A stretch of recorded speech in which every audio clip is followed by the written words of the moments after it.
Hey guys, welcome to the Dad Shoes Podcast, the dad group you don't have to go to. Hey Connor, have you seen the new Spider-Man movie? I have. It's time for Yeah? our way too late review of Spider-Man Far From Home. No Way Home.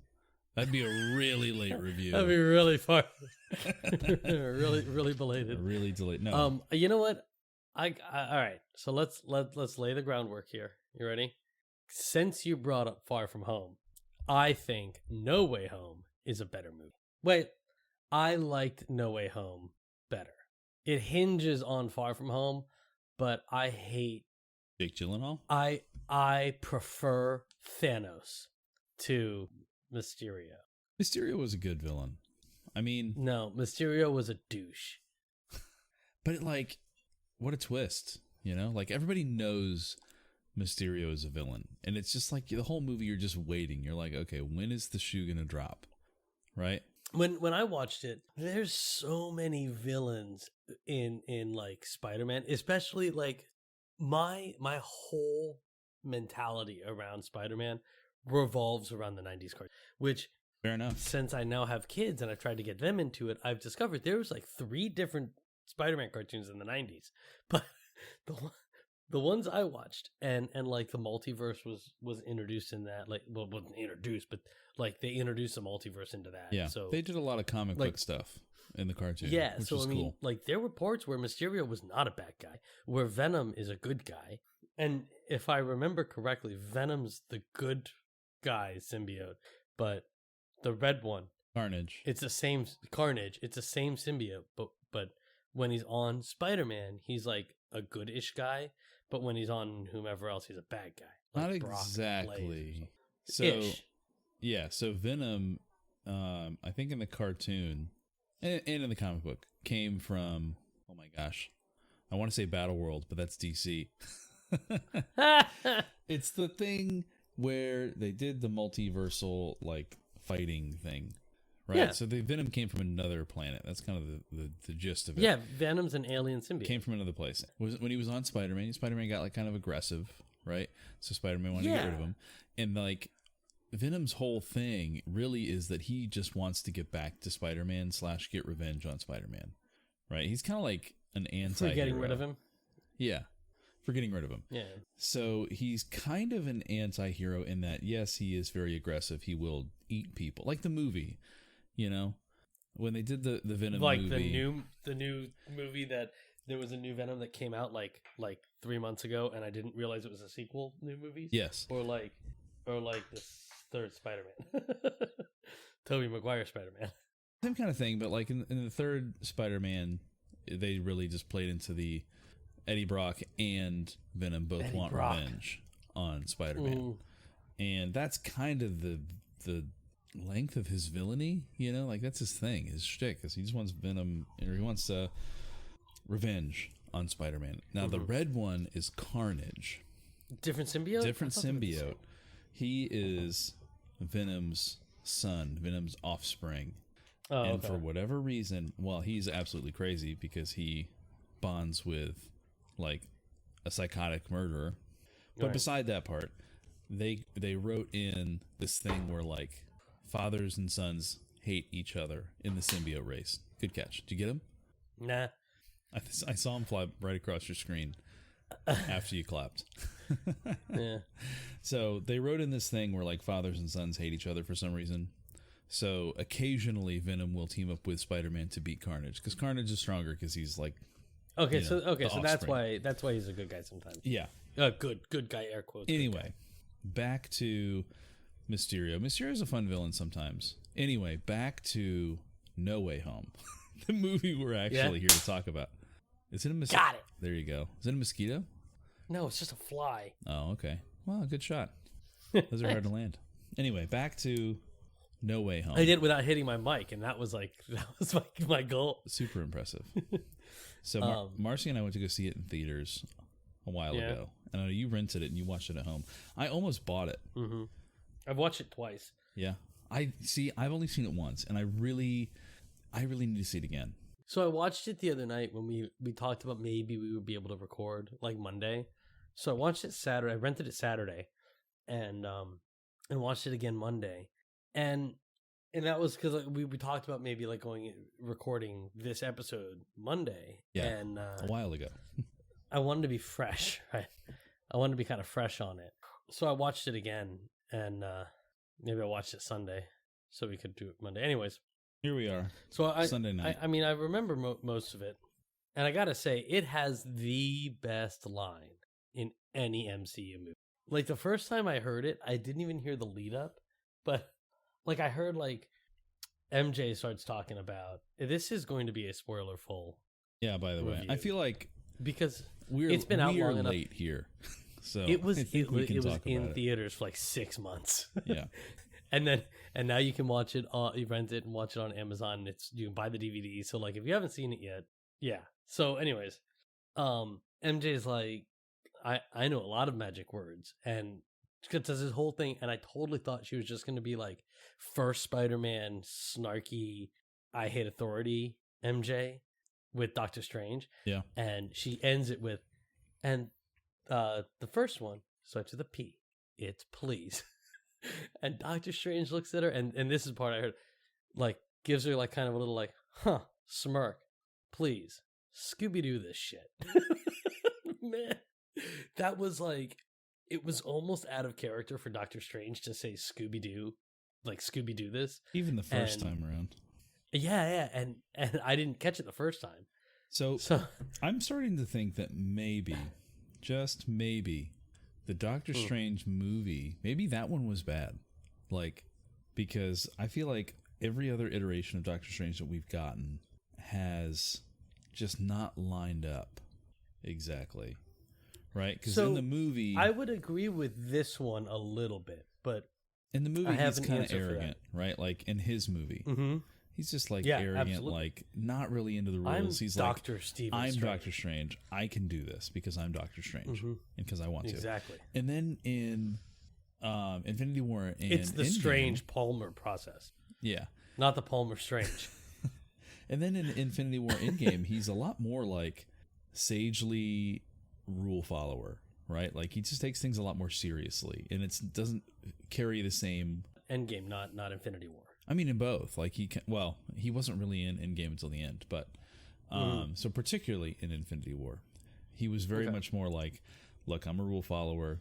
There's things we can't do, and it's like, well, your first movie, you already kind of reneged on that one, and then he shows up here, and it's like now he's kind of goofy. So yeah, he's been through some stuff, I guess. I don't know, and I will say this Doctor Strange, I feel like does line up a little bit more with his movie because he's not as rule followy. He is no longer the Sorcerer Supreme, quote unquote, because he got blipped, and so technicality. Good for Wong. Yeah, really. So now he's not as bound by the rules. He's a lot more back to that arrogant, like, no, I can do this. Like, don't worry. Well, I think I understand why. So, like, he in the first Doctor Strange movie, I'm Stephen Strange. I can do whatever I want. He's a doctor. Like, he's not just like a doctor. He's the kind of doctor that actually practices new medicine. Like, he comes up with new ways of doing things because he's brilliant and he knows how things work. So he knows how to manipulate it to do it differently to make it work better, right? So Sure. He's like, that doesn't matter. I'm Doctor Strange. I'll make it work. But then later on, now he's learned that there are rules we have to follow because if we don't follow these rules, we break the universe, and that's not cool. But that's kind of out the window as far as the Time Stone is concerned. So I was like, who cares? Let's mess some stuff up. Yeah, but they don't have a time stone anymore. That's what I mean, because he's like we can't mess with time.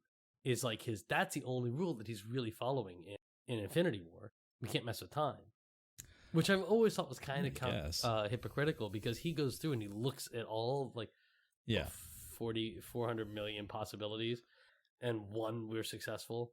You know, he's manipulating it just by looking at it. Like that's the whole Schrodinger's cat principle. Like if you ever heard the phrase "curiosity killed the cat," because Schrodinger put a cat in a box, and as long as the box stayed closed, that cat was both alive and dead. You didn't know it was dead until you lifted the lid and said, "Oh, this cat hasn't had food in 6 months. It's now dead." But your curiosity about that fact is what killed the cat. I wonder. Otherwise, the cat was alive. There's got to be like a window though, because after a certain point, if that cat hasn't left the box, like it's dead. Yes, Even I if know, you but haven't it's the left it principle. It's lit. anything you study, you inherently change by studying. Sure. No, I'm not arguing with that. I'm just saying it's like a window. Right. It's a window where this applies. A window through time. Yeah. But so what did you think of the overall movie? Like, Yeah. forget not just Doctor Strange, but what did you think of the overall? The overall movie, I've only seen it once, and generally I am I see it in the theater and I enjoy the experience. This one, by the end of the movie, I was not happy. Really? Yeah, I did not like this movie upon one viewing, which is why I want to watch it again. Because Was it because of the outcome? Not just because of the outcome. Like, I had some problems along the way, and we'll get into that. But the outcome at the end, like, what a waste. They put him at the end. It was of the like movie. the whole movie could have ended had Peter just sucked it up. Yeah, and said, yes, make everybody forget who I am.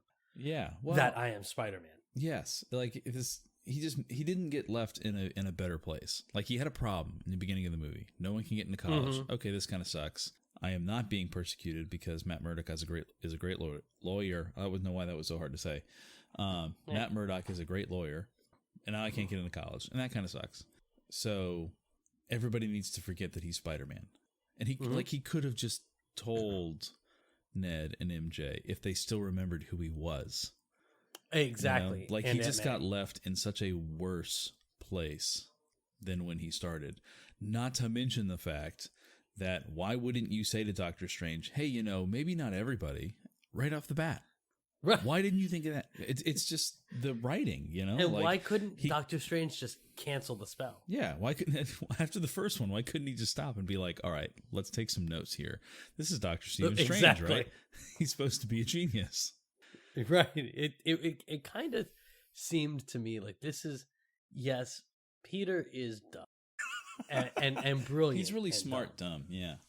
Yeah, but like, he did something stupid in the way he was asking for it, and the way Doctor Strange right off the bat said, yes, and this is not something we want to tamper with it once the spell has begun. It's like, well, couldn't you have said 1, 2, 3, go? Yeah, there were just a lot of things going into the first solution, quote unquote, that it's like, okay, you are just making a movie right now, and it just kind of took me out of it. It's like, there are a lot of other solutions to these problems, and you're just jumping right into the most fantastical one that's going to bring the other Spider-Man into this universe.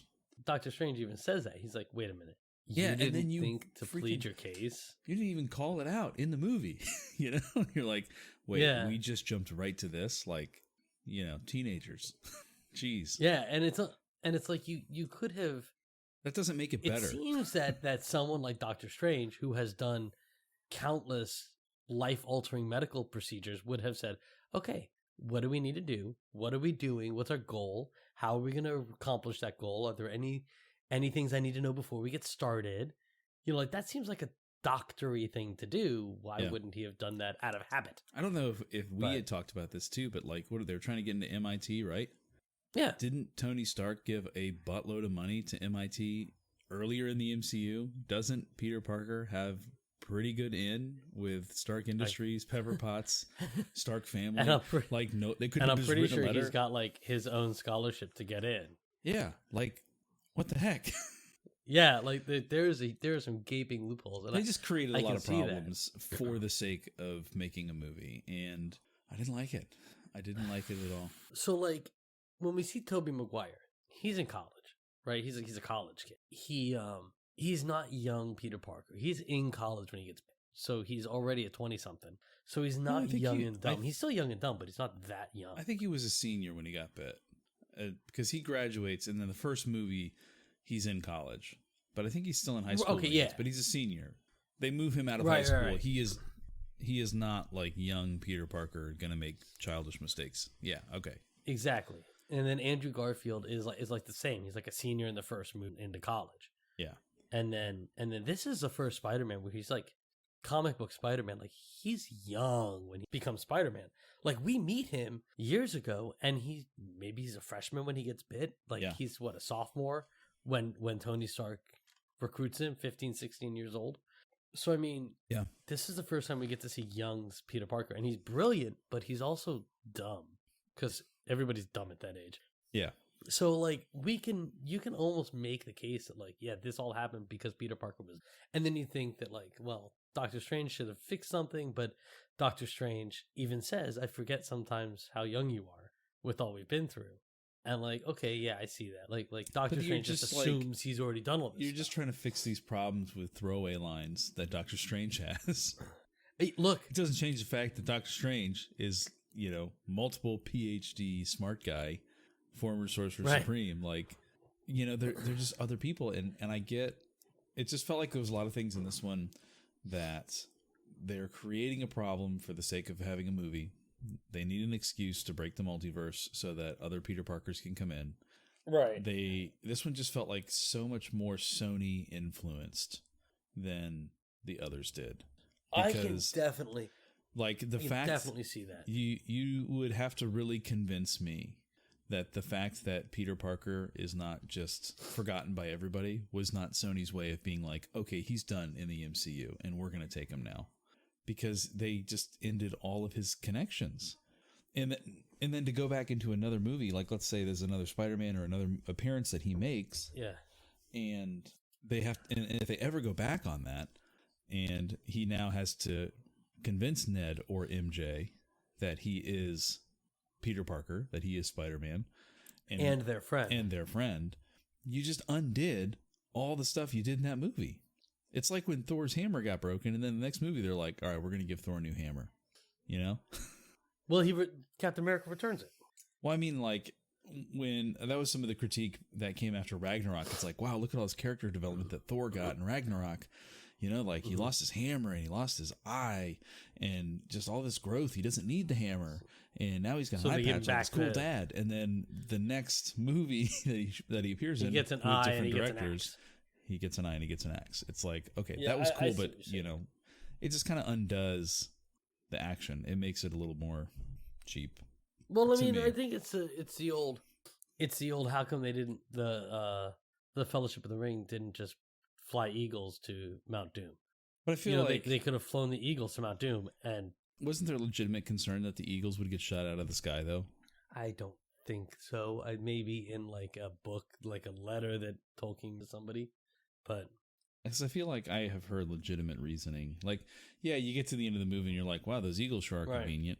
And yeah, Tolkien uses those a lot for convenience when it's like, okay, story's done, send in the eagles. Right. Let's not write a book about them walking home. Let's just send in the birds. Right. But I feel like I have heard legitimate reason for that. But, I guess the point still stands, but it's not as big a thing as like there were easier solutions.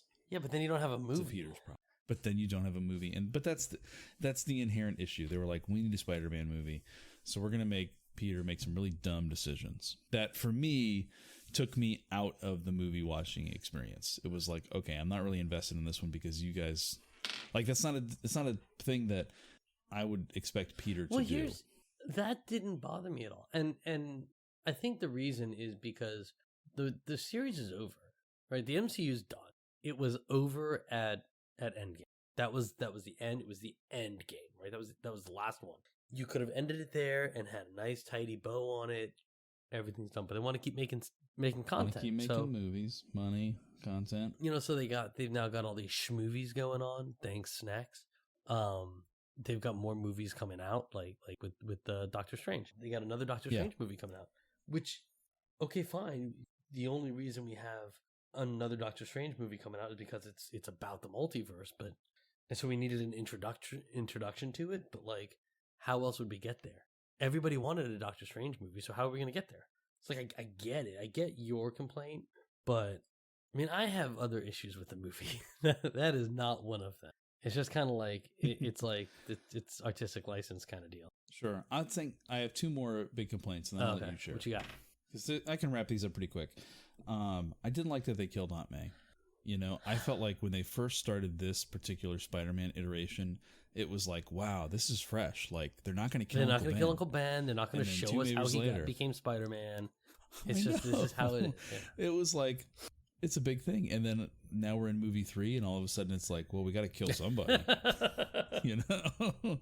So like, there's just no Uncle Ben in this universe, I guess. Right. Because like when the other Spider-Man mentioned Uncle Ben, MCU Peter Parker wasn't like, oh yeah, I did have an uncle that died and that was a really big moment in my life. Right. You know, no mention of it. So there just must not have been an Uncle Ben. That I really like. Happy, I didn't like that her name is not Mary Jane, but that's a minor dislike. But it's just the same thing with the, like, you just kind of undid it for me. You know, you went out of your way to start the Spider-Man story without killing Uncle Ben, only to end it with killing somebody else. I see why that's an issue for you, but I don't have an issue with it because Spider-Man that's like a crux in his arc. He's got sure, but he's already accomplished so much, and he's just now hearing with great power comes great responsibility. Like, in every other Spider-Man, that's his motivation from the get-go. Like, that's what gets him out of the twin-sized bed into those PJs, or whatever the line Tony Stark says. What makes this Spider-Man so much better is that he didn't need that to push him out and become the friendly neighborhood Spider-Man. If anything, he needed it to pull him back in, because he went from being your friendly neighborhood Spider-Man to being like an Avenger. I fought aliens, an alien on Earth and in space, and now he's like, no, they have crime in Boston, right? You know, like he goes back to being the friendly neighborhood Spider-Man, not some intergalactic superhero. Yeah, well, they have plenty of those. Right. It does seem like you can't get away from the trope in Spider-Man movies where the first one is like, man, he has to put everything in his life down to be Spider-Man. Look at the sacrifices he makes in his personal life to be Spider-Man, right? And then the second movie is always, I don't want to be Spider-Man anymore. I'm tired of making sacrifices. I guess that's more of a critique of Far From Home, but it's like you just did the same thing. You know, maybe you're right. I don't know. I did not like that they killed Aunt May, especially since this Aunt May was not like 90 years old and didn't make any sense that she was the aunt of a.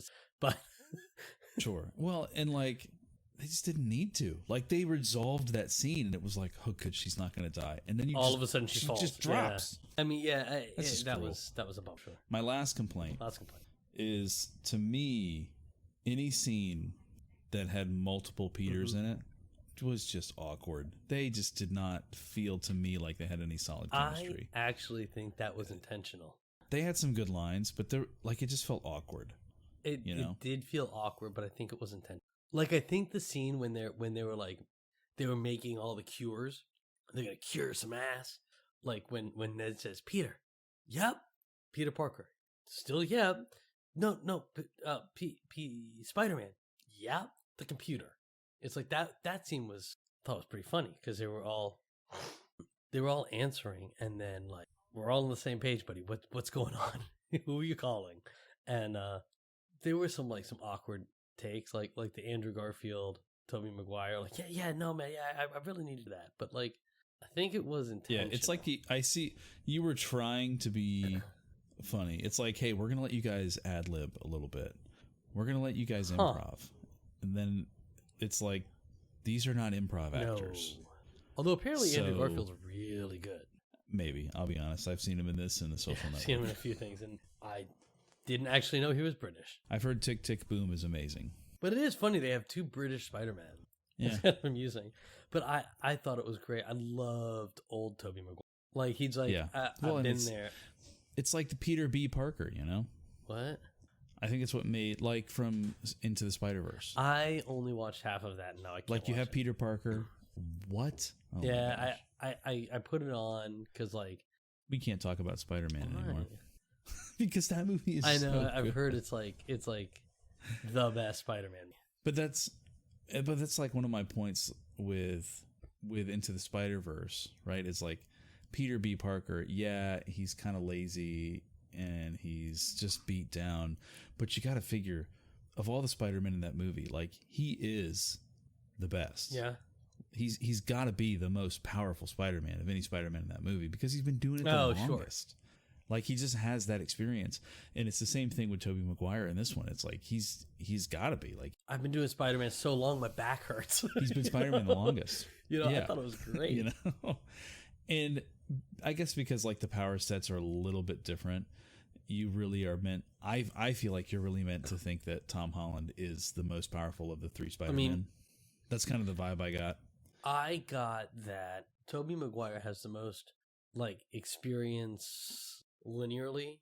Andrew Garfield's just your friendly neighborhood Spider-Man, and Tom Holland is like, I fought aliens on Earth and in space experience. You know, like he has done the most. His suit is the most powerful, but that's not necessarily who he is as Spider-Man. Like he's got all this like fighting knowledge, and he knows how to work as a team. But when it comes down to it, his gut reaction is to go ask Doctor Strange to turn back time. Right? Like, he doesn't have the life experience to, like, hey, maybe I should just ask. And I think we really missed, I'm going to add one more since we're here, talking about Tobey Maguire. I think we really missed a chance to see Tobey Maguire Spider-Man talk with Green Goblin. Like, they did not interact at all. Why should they have? Because they were the beginning. Yeah? Like, they were the first on-screen live-action Spider-Man. It was Tobey Maguire and Willem Dafoe. William Dafoe. You and I had that conversation. as he pronounces it. Apparently. Apparently. You know, I felt like in a movie that is really predicated on fan service and paying homage to all the Spider-Men in cinema that we've had, it's like, why we should have got some moment where it was like, you know, Norman, you could have been so much better, you know, or something like that. Just a moment that showed how Tobey Maguire Spider-Man has just really moved on from their first altercation. You know, has just, you know, he has moved on. He has grown past that. He is like, in his history, that should have happened many years ago. Yeah. Because he's old. That was like his first villain. Yeah. And it would have been cool, I think, to just see them have some exchange of like, Norman, you're better than this, or like, Norman, you don't scare me anymore. Right. Like that would have been good. I wonder if there's a deleted scene on the DVD that where they do that. I don't know. All that said, all my complaints aside, I do plan on spending money to own this movie because it's Spider-Man, and I. What was your favorite part about the movie? My favorite part. I mean, it was really cool to see the three Tobys, the three Peters together. It was really cool to see Tobey Maguire come back. Yeah. And that was a fun experience. It is just because it's when everybody predicted, quote unquote, they're like, no, they're not doing it. And how they just really, there was no proof until that movie came out. There was no proof that the other two Spider-Men were going to be in it. Right. So that was a cool wrap up. Everybody said there would. What else is there?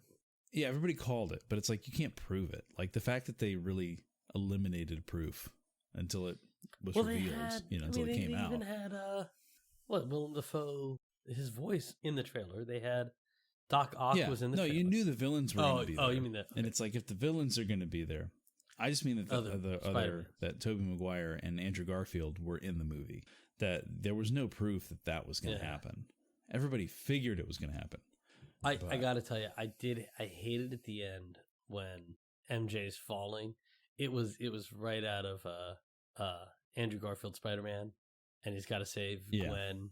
I'm like, I can't believe it. But he did get like a little bit of redemption, and he felt redeemed.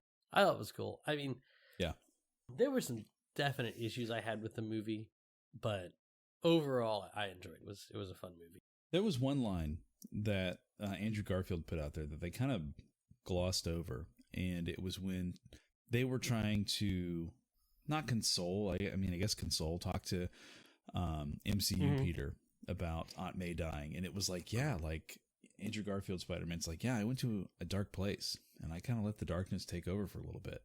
And when he said that, I was like, I think this Spider-Man has killed some people. You know? Because that's what they're trying to talk him out of. They're like, hey, what the heck is this one named? Tom Holland, don't kill the Green Goblin. You know, I've been down that path and it doesn't go so good. And it's like, wait a minute. I think Andrew Garfield Spider-Man just said that he killed some people. I think he killed that guy in the rhino suit. Tobey Maguire Spider-Man did do it. He jumped out of the way. What do you mean? When he killed Green Goblin. Is that what you were talking about? You said he did do it. Well, he's killed villains. Like who? I'm pretty sure he killed Green Goblin. that scene where Well, he's shoving down the glide and Tobey Maguire stopping it was like, that was exactly in the first Spider-Man where Willem Dafoe's holding it up. When Willem Dafoe died in the first one, it was like he was feigning defeat, right? He was like, "Oh, I'm back to normal. Don't, stop. Let's talk about this." Yeah, okay. And then he pushed a button to summon the glider to try and then kill Peter Tingle happened. Spider-Man from behind, and then he jumped out of the way. So he essentially killed himself. I guess you're right. Doc Ock, he came to his senses, right? He took back control of the arms, and he sacrificed himself to drown the tritium sun, whatever the heck he was building. And then you remember way more of these movies. I don't remember enough of Spider-Man 3. I don't remember enough of Spider-Man 3 to remember how that worked out. Did they not cure Sandman in Spider-Man 3? I feel like I thought they did. Maybe they didn't. I don't think so. I think maybe they just sent him to jail. I know that they both kind of killed Venom, and even then, Spider-Man was trying to kill Venom, and then Eddie Brock jumped back into it. So even in that one, he killed himself. Who was Eddie Brock? So, Topher Grace. They wanted somebody who had a similar build to Tobey Maguire to play the role. Topher Grace.